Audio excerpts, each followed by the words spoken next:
आदिदेव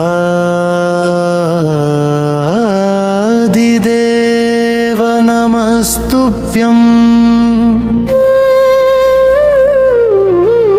प्रसीद मम भास्करम्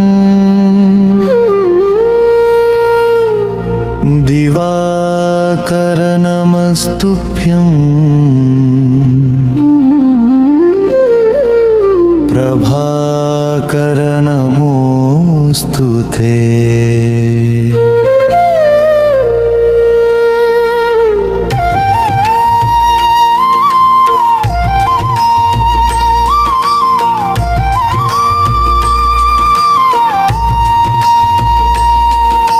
सप्ताश्वरथमारूढं प्रचण्डं कश्यपात्मजं श्वेतपद्मधरं देवं तं सूर्यं प्रणमाम्यहम्।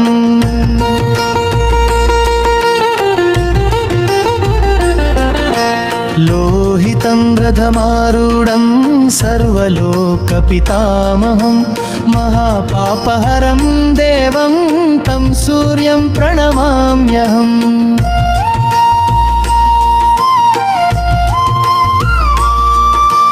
त्रैगुण्यं च महाशूरं ब्रह्म विष्णु महेश्वरं महापापहरं देवं तं सूर्यं प्रणमाम्यहम्।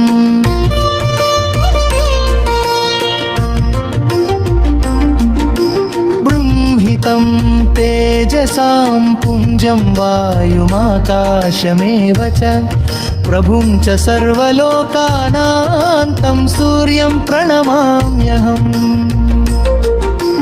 बन्धूकपुष्पसङ्काशं हारकुण्डलभूषितं एकचक्रधरं देवं तं सूर्यं प्रणमाम्यहम्।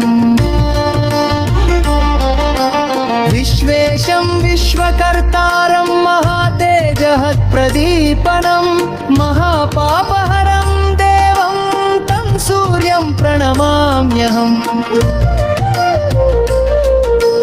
तं सूर्यं जगतां नाथं ज्ञानविज्ञानमोक्षदं महापापहरं देवं तं सूर्यं प्रणमाम्यहम्।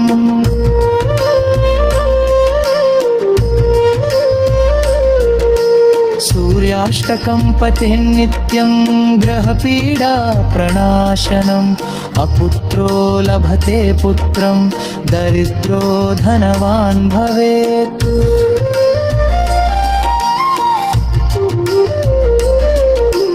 आमिषं मधुपानं च यः करोति रवेर्दिने सप्तजन्म भेद्रोगी जन्म कर्म दरिद्रता। स्त्रीतैलमधुमांसानि ये त्यजन्ति रवेर्दिने न व्याधिशोकदारिद्र्यं सूर्यलोकं स गच्छति।